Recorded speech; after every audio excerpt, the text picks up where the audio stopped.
नमस्कार दोस्तों, मैं रविंद्र सोलंकी आपका स्वागत करता हूं आपके अपने YouTube channel the earth institute में। जैसा कि दोस्तों आप सभी को पता है कि हमारे यूपी पुलिस से संबंधित एमसीक्यू सीरीज चल रही है और उसका आज जो पार्ट है वो पार्ट नंबर 5 है। तो देखिए दोस्तों, हम लोग चलते हैं समय को खराब ना करते हुए। देखिए दोस्तों, आपका पहला क्वेश्चन ये रहा कि निम्न में से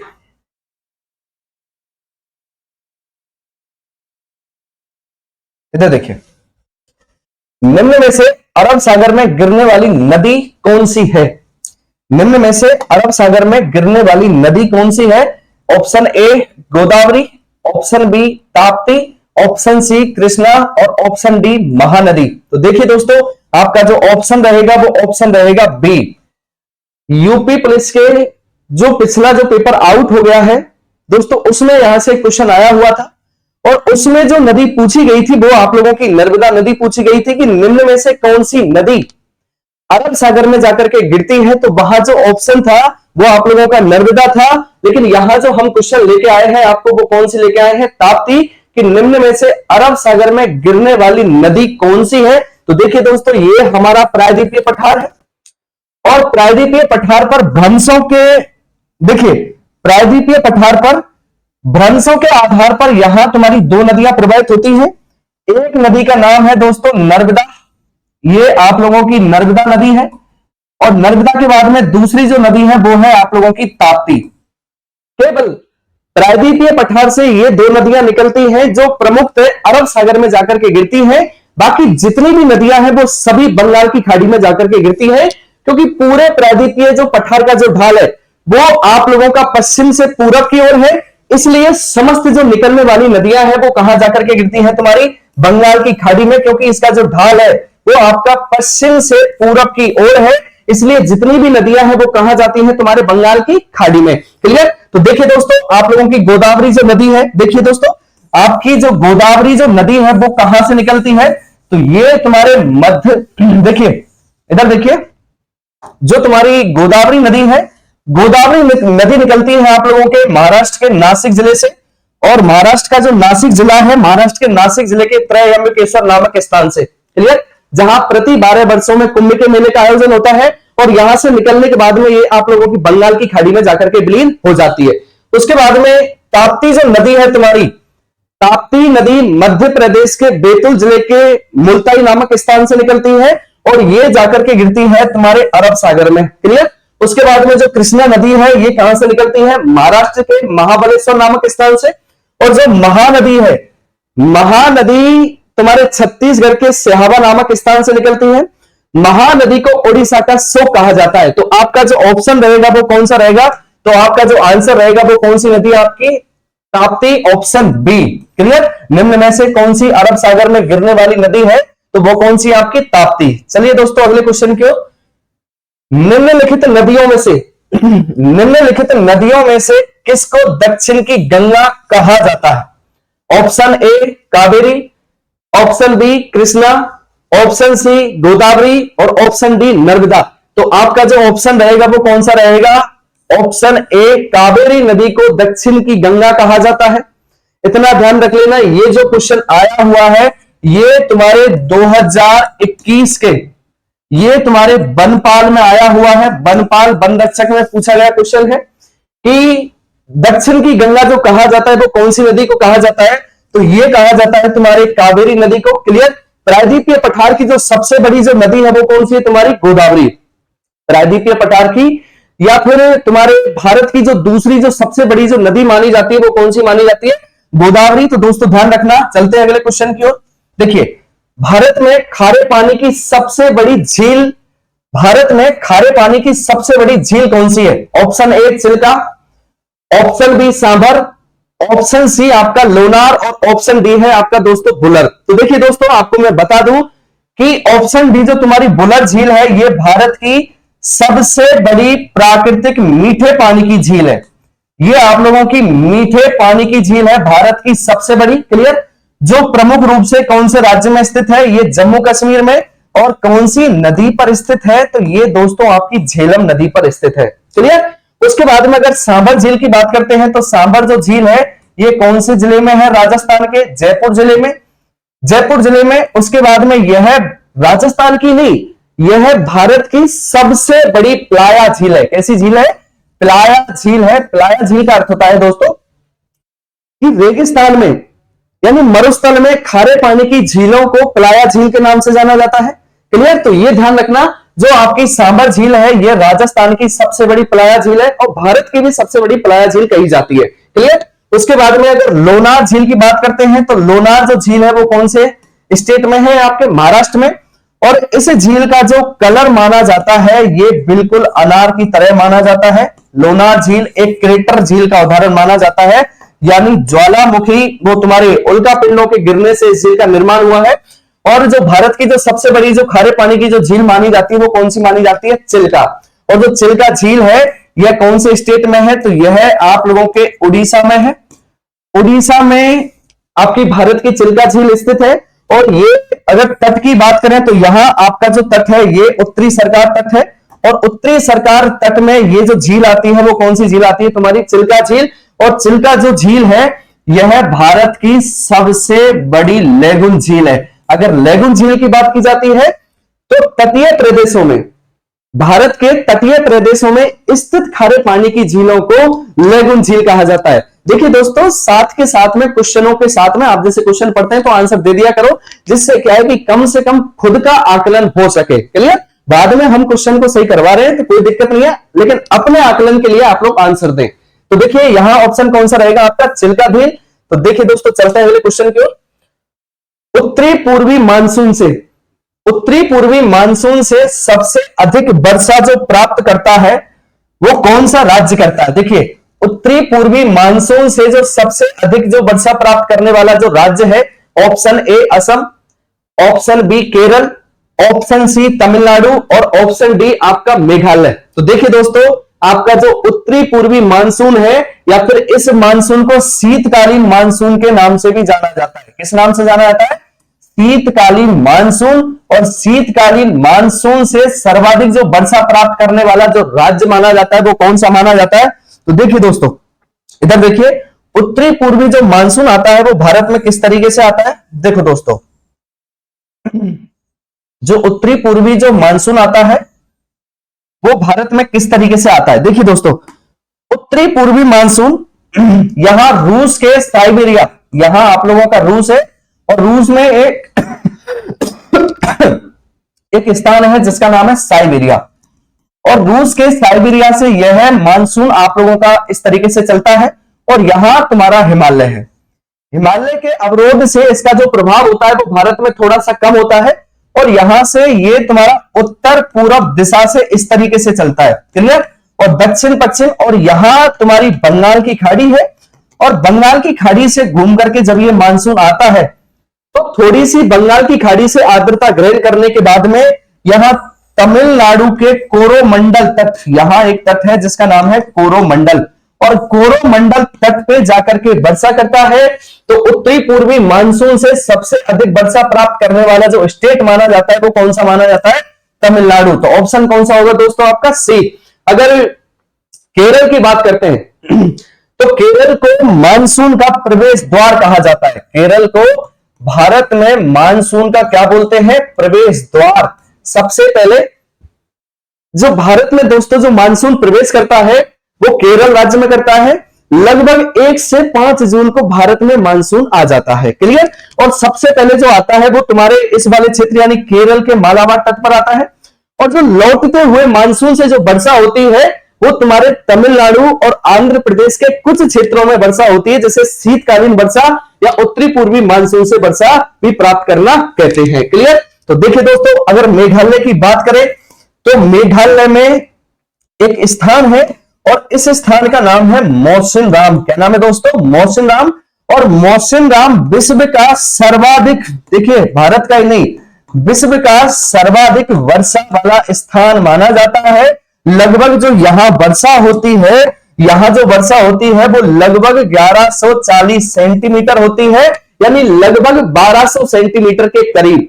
क्लियर? तो विश्व में सर्वाधिक वर्षा वाला जो स्थान माना जाता है वो मौसिनराम माना जाता है। और मौसिनराम कहां है दोस्तों? आपका मेघालय में। जब एसपी, देखिए एसपी चटर्जी के अनुसार जब मेघालय का जब वर्गीकरण किया गया तो मेघालय को मेघ प्लस आलय, मेघ का अर्थ क्या होता है बादल और आलय का अर्थ क्या होता है घर, यानी बादलों का जो घर कहा है वो किस राज्य को कहा है, वो मेघालय को कहा है। तो आपका जो आंसर रहेगा वो कौन सा रहेगा, सी। तो देखिए दोस्तों चलते हैं अगले क्वेश्चन की ओर। Tiger project, tiger project Bharat में किस राज्य में प्रारंभ हुआ? टाइगर प्रोजेक्ट भारत में किस वर्ष में प्रारंभ हुआ?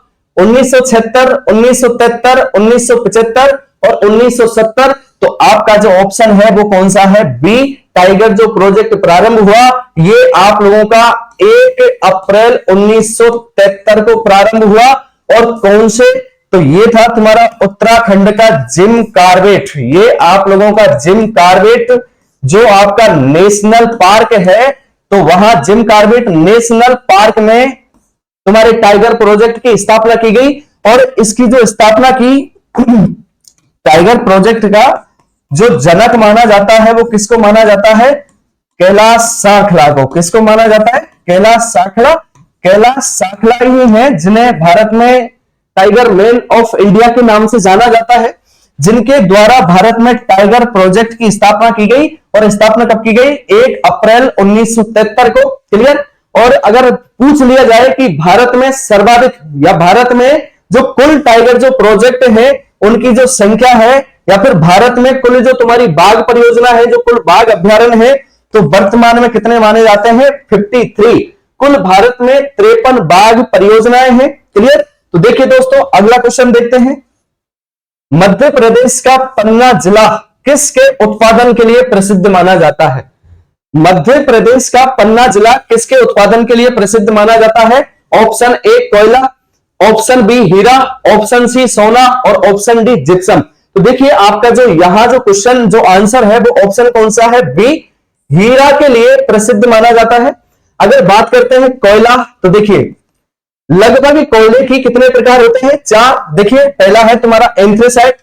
तो एंथ्रेसाइट जो तुम्हारा कोयला है, देखिए एंथ्रेसाइट जो तुम्हारा कोयला है ये भारत में कहां से प्राप्त होता है, लद्दाख से। क्लियर। और अगर बात की जाती है तुम्हारे, अगर दूसरा कोयला है जिसका नाम है बिटुमिन्स, जो तुम्हारा दूसरा कोयला है बिटुमिन्स, और ये जो बिटुमिन्स कोयला है ये कौन सी घाटी से, तो ये तुम्हारे दामोदर नदी की घाटी से प्राप्त होता है। क्लियर। और उसके बाद में अगर बात करते हैं तुम्हारे लिग्नाइट से, तो लिग्नाइट सर्वाधिक तमिलनाडु से प्राप्त होता है, और पीट सबसे कोयले की निम्न श्रेणी है। और अगर सोने की बात करते हैं तो सोना जो सर्वाधिक जो निकाला जाता है ये निकाला जाता है तुम्हारे कर्नाटक से। और कर्नाटक में जो खान मानी जाती है वो कौन सी मानी जाती है, तो ये मानी जाती है आपकी कोलार गोल्ड माइंस। और अगर जिप्सम की बात करें तो जिप्सम सर्वाधिक कहां से निकाला जाता है, तो ये निकाला जाता है तुम्हारे राजस्थान से। और राजस्थान में कौन सी खदान है, तो राजस्थान में खदान है तुम्हारी डेगाना।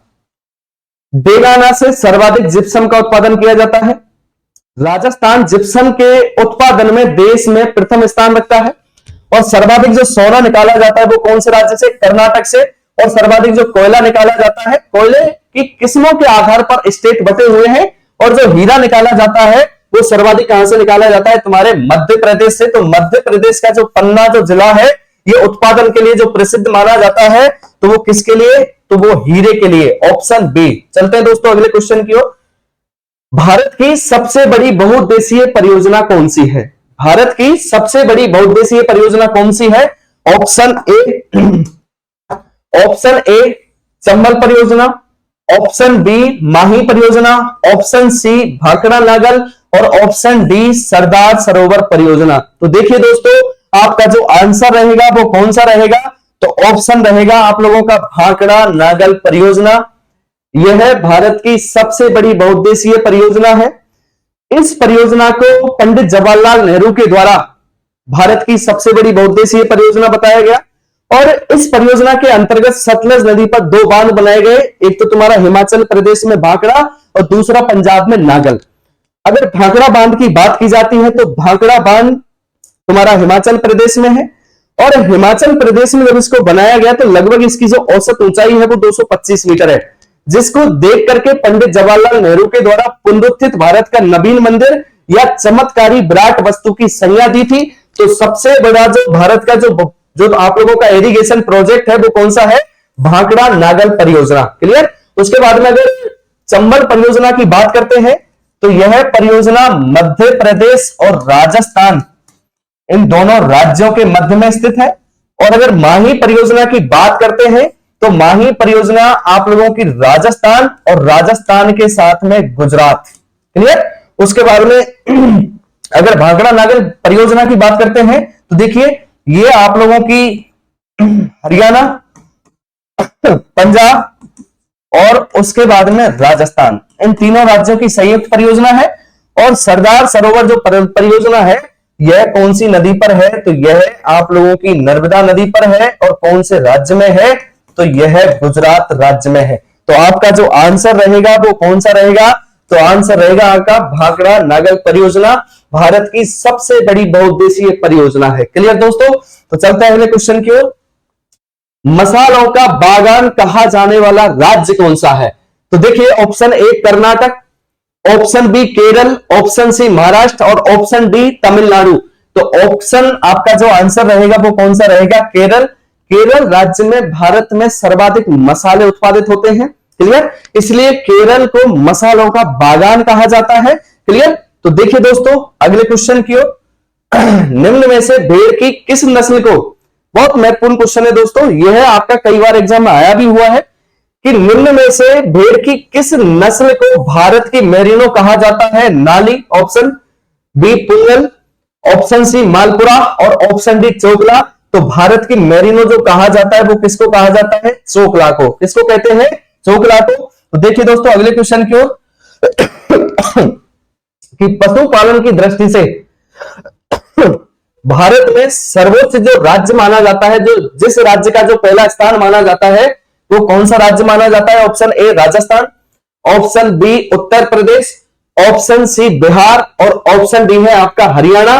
तो दोस्तों आपका जो ऑप्शन रहेगा वो कौन सा रहेगा? Option B.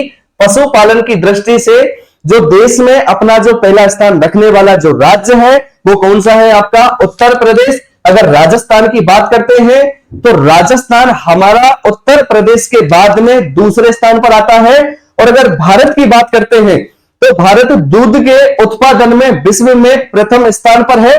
तो आपका जो इस 10वें क्वेश्चन का जो आंसर रहेगा वो ऑप्शन बी में रहेगा। तो देखिए दोस्तों चलते हैं अगले क्वेश्चन की ओर कि भारत की पहली रेल किन स्थानों के बीच चली? भारत की जो पहली जो रेल थी वो किन स्थानों के बीच में चली? Option A Delhi Agra 1854, option B Mumbai Poona 1853। हाँ इतना जरूर है कि 1853 में भारत में सबसे पहले रेलगाड़ी चली थी। लेकिन कौन कौन से स्थानों के मध्य में?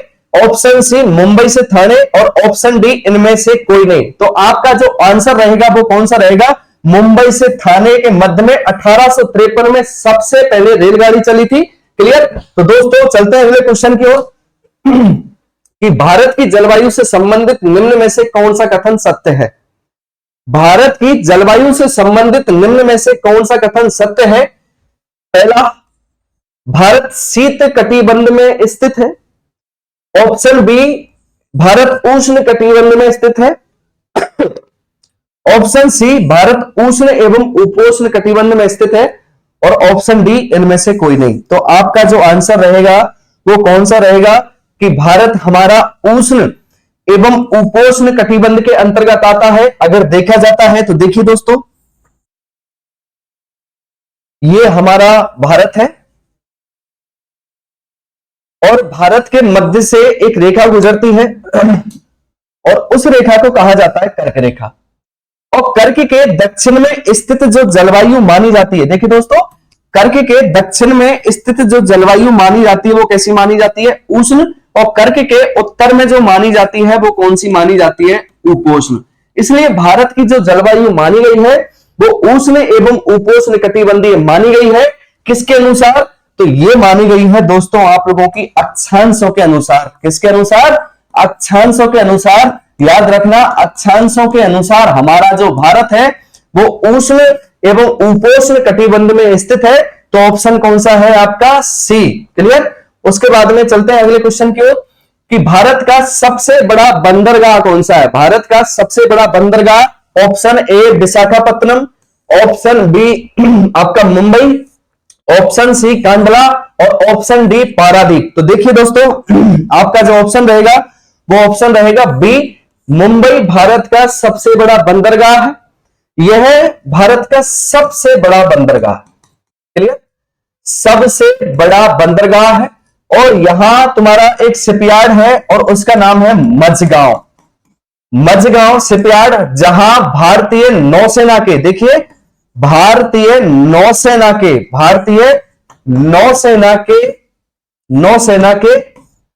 तुम्हारे जो तुम्हारे युद्धपोत हैं वो तुम्हारे निर्मित किए जाते हैं। और अगर पारादीप की बात करते हैं तो यह भारत का सबसे गहरा बंदरगाह है, क्लियर। विशाखापत्तनम ये आप लोगों का आंध्र प्रदेश में स्थित है। और अगर कांडला की बात करते हैं तो ये आप लोगों का गुजरात में स्थित है, जिसे वर्तमान में पंडित दीनदयाल उपाध्याय के नाम से जाना जाता है। तो देखिए दोस्तों आपका ऑप्शन जो रहेगा वो कौन सा रहेगा, ये ऑप्शन रहेगा आप लोगों का, ये ऑप्शन है आप लोगों का दोस्तों बी, मुंबई, ये भारत का सबसे बड़ा बंदरगाह है। उसके बाद में 2011 की जनगणना के अनुसार 2011 की जनगणना के अनुसार भारत का औसत जनसंख्या घनत्व कितना है। ऑप्शन ए 382 व्यक्ति प्रति वर्ग किलोमीटर, 200 व्यक्ति प्रति वर्ग किलोमीटर, ऑप्शन सी 458 प्रति व्यक्ति वर्ग किलोमीटर, ऑप्शन डी 625 व्यक्ति प्रति वर्ग किलोमीटर। तो आपका जो ऑप्शन रहेगा वो कौन सा रहेगा, 382। ध्यान रख लेना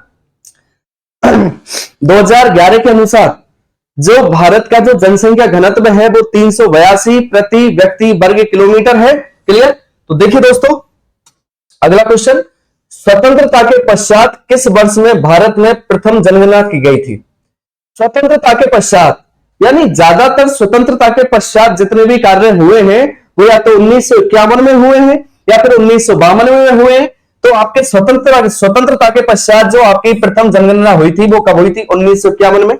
अगर बात करते हैं 1881 में, तो 1881 में भारत में व्यवस्थित रूप से जनगणना का कार्य किया गया। और किसके काल में, तो ये किया गया तुम्हारे लॉर्ड रिपन के काल में, क्लियर। उसके बाद में अगर 1872 की बात करते हैं तो 1872 में लॉर्ड मेयो के काल में जनगणना तुम्हारी प्रारंभ की गई थी। भारत में सबसे पहले जनगणना प्रारंभ हुई थी, ध्यान रखना दोस्तों। लेकिन 1951 में ये स्वतंत्र भारत की प्रथम जनगणना थी। तो थोड़ा सा ध्यान रखना, प्रथम जनगणना थी 1951 में। तो ऑप्शन रहेगा आपका डी। चलते हैं अगले क्वेश्चन की ओर। भारतीय मानक समय की याम्योत्तर नहीं गुजरती है। देखिए भारतीय मानक यामोत्तर यानी भारत का जो समय निर्धारित है वो 82.5 डिग्री पूर्वी देशांतर से निर्धारित है। लेकिन ये कौन से स्टेट से नहीं गुजरती है, तो देखिए दोस्तों आप लोग पहले ये जान लीजिए। Option A Andhra Pradesh, option B Madhya Pradesh, option B आपका छत्तीसगढ़, और ऑप्शन सी है आपका महाराष्ट्र, और ऑप्शन डी है आपका उत्तर प्रदेश। तो देखिए दोस्तों ये आप लोगों का भारत है, क्लियर। और देखिए भारत का जो समय निर्धारित है वो आप लोगों का 82.5 डिग्री ईस्ट से निर्धारित है, क्लियर। और ये जो गुजरती है वो कितने राज्यों से, तो देखिए ये जो 82.5 डिग्री ईस्ट की जो लाइन है ये गुजरती है तुम्हारे यूपी के बाद में यहां स्टेट आता है एमपी, और एमपी के बाद में आता है यहां छत्तीसगढ़, और छत्तीसगढ़ के बाद में आता है आप लोगों का यहां ओडिशा, और ओडिशा के बाद में आता है दोस्तों आंध्र प्रदेश। कौन सा आता है, आंध्र प्रदेश। अगर समय की बात करते हैं तो यह रेखा कहां से नहीं गुजरती है, तो देखिए दोस्तों नहीं गुजरती है तो आपका ऑप्शन आंध्र प्रदेश, तो आंध्र प्रदेश आपका ऑप्शन में है। छत्तीसगढ़, तो छत्तीसगढ़ भी आपका ऑप्शन में है। अगर बात करें महाराष्ट्र की तो यहां से आपकी 82.5 डिग्री रेखा नहीं गुजरती है। ध्यान रखना भारत का जो समय निर्धारित किया गया है वो यूपी के प्रयागराज के नैनी नामक स्थान से निर्धारित किया गया है और यह एक सरकारी समय है जिसका निर्धारण कब किया गया? 1906 में। क्लियर? और इससे भारत का समय निर्धारित होता है। क्लियर? तो देखिए दोस्तों, ऑप्शन आपका सी। चलते हैं अगले क्वेश्चन की ओर। भारत के किस राज्य में गोवर्धन पर्वत, भारत के किस राज्य में गोवर्धन पर्वत है? तो देखिए ऑप्शन ए राजस्थान। अगर राजस्थान की बात करें तो राजस्थान में कौन सा पर्वतमाला है? तो राजस्थान में पर्वतमाला है तुम्हारी अरावली। ऑप्शन बी तो उत्तर प्रदेश में गोवर्धन पर्वत माना जाता है। तो ध्यान रखना दोस्तों, गोवर्धन जो पर्वत है वो कहां है तुम्हारा? गोवर्धन महाराज ये आप लोगों के उत्तर प्रदेश में है। अगर मध्य प्रदेश की बात करें तो मध्य प्रदेश में तुम्हारी कौन सी पर्वतमाला है? विंध्याचल पर्वतमाला। और अगर हिमाचल प्रदेश की बात करें तो हिमाचल प्रदेश में कौन सी पहाड़ियां हैं तुम्हारी? शिवालिक की पहाड़ियां। तो ऑप्शन कौन सा है आपका? बी। चलते हैं अगले क्वेश्चन की ओर कि निम्न में से कौन सा तट भारत के पश्चिमी तट का भाग नहीं है? निम्न में से कौन सा तट भारत के पश्चिमी तट का भाग नहीं है? Option A Kathiawar, option B Konkan और ऑप्शन सी मालाबार और ऑप्शन डी कोरोमंडल। तो देखिए दोस्तों, मैं आपको बता दूं, भारत का जो पश्चिमी तट है और पूर्वी तट है, देखिए दोस्तों ये भारत के तटीय मैदान है, आसपास के क्षेत्र, और यहां से जो आपका प्रारंभ होता है, देखिए यहां से जो प्रारंभ होता है ये है आपका काठियावाड़ तट। ये आप लोगों का काठियावाड़ तट है। क्लियर? और ये तुम्हारे कच्छ के रण से लेकर के यहां काठियावाड़, उसके बाद में यहां सूरत से लेकर के गोवा तक जो तुम्हारा तट फैला हुआ है इसे क्या बोलते हो? तो ये है आप लोगों का कोकण तट। और अगर गोवा से लेकर के अगर मंगलौर तक की बात करते हैं तो ये है आप लोगों का कर्नाटक तट। और अगर मंगलौर से लेकर के कन्याकुमारी तक की बात करते हैं तो ये है आप लोगों का मालाबार तट। और अगर यहां से तुम्हारे कन्याकुमारी से लेकर के पुलिकट झील की बात करते हो तो ये है आप लोगों का कोरोमंडल तट।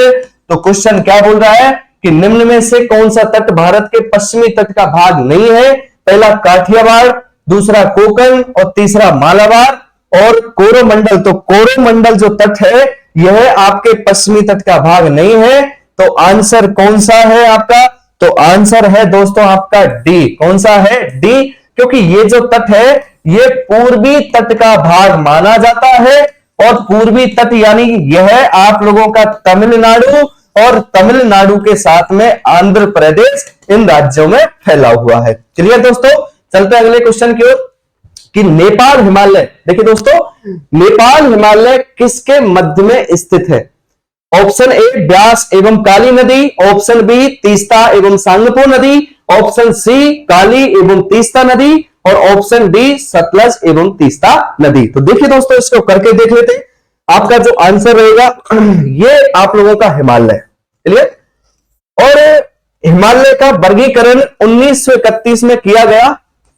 1931 में नदियों के आधार पर, किसके आधार पर? नदियों के आधार पर। और यह किया था आप लोगों के सिडनी बुर्राड़ के द्वारा। किसके द्वारा? सिडनी बुर्राड़ के द्वारा। इसको नदियों के आधार पर 4 भागों में बांटा है। और 4 भाग कौन कौन से हैं, किस आधार पर? तो देखिए दोस्तों, यहां से जो नदी प्रवाहित होती है उस नदी का नाम है सिंधु। कौन सी नदी है आपकी? सिंधु। यहां से जो आपकी नदी प्रवाहित होती है वो कौन सी है? आपकी सिंधु। और अगर देखिए दोस्तों, अगर बात करते हैं यहां से जो आप लोगों की नदी प्रवाहित होती है उस नदी का नाम है दोस्तों सतलज। क्लियर? उसके बाद में यहां से जो नदी आपकी प्राप्त, यहां से जो नदी गुजर रही है इस नदी का नाम है दोस्तों काली। उसके बाद में यहां से जो नदी आपकी गुजरती है उस नदी का नाम है तीस्ता। और तीस्ता के बाद में यहां से जो नदी गुजरती है उस नदी का नाम है ब्रह्मपुत्र। क्लियर? ये आप लोगों की नदियां हैं। और नदियों के आधार पर हिमालय का वर्गीकरण सिडनी बुर्राड़ के द्वारा 1931 में किया गया है। और यहां जो आपका जो पहला हिमालय आता है, इधर देखिए, ये है हिमालय है आपका कश्मीर हिमालय, या इसको पंजाब हिमालय के नाम से भी जाना जाता है। उसके बाद में ये हिमालय है तुम्हारा कुमायूं हिमालय, या इसको गढ़वाल हिमालय के नाम से भी जाना जाता है। और जो तुम्हारा बीच वाला भाग है यह है तुम्हारा नेपाल हिमालय, और यह है आप लोगों का असम हिमालय। तो जो तुम्हारा नेपाल हिमालय है, नेपाल हिमालय काली और तीस्ता नदियों के मध्य में है, तो ऑप्शन कौन सा रहेगा आपका? सी। तो ध्यान रखना दोस्तों, ऑप्शन सी नेपाल हिमालय आपके हिमालय का सबसे ऊंचा भाग माना जाता है, जिसमें विश्व की सबसे ऊंची ऊंची चोटियां हैं। और अगर देखा जाता है तो नेपाल हिमालय की जो लंबाई मानी जाती है वो कितनी मानी जाती है? 800 किलोमीटर। तो हिमालय का सबसे लंबा एवं सबसे जो ऊंचा भाग माना जाता है वो कौन सा माना जाता है? नेपाल हिमालय। और नेपाल हिमालय की सबसे ऊंची चोटी कौन सी है? तो दोस्तों सबसे ऊंची चोटी है माउंट एवरेस्ट। क्लियर दोस्तों? तो चलते हैं अगले क्वेश्चन की ओर। देखिए दोस्तों, कर्क रेखा को 2 बार काटने वाली नदी कौन सी है? देखिए दोस्तों, कर्क रेखा को 2 बार काटने वाली नदी, तो वेरी सिंपल क्वेश्चन है कि कर्क रेखा को 2 बार काटने वाली जो नदी है वो कौन सी है? तुम्हारी माही। कौन सी नदी है? माही। ध्यान रखना दोस्तों। चलते हैं दोस्तों अगले क्वेश्चन की ओर। तो हाँ, ये आप लोगों के इतने ही क्वेश्चन है।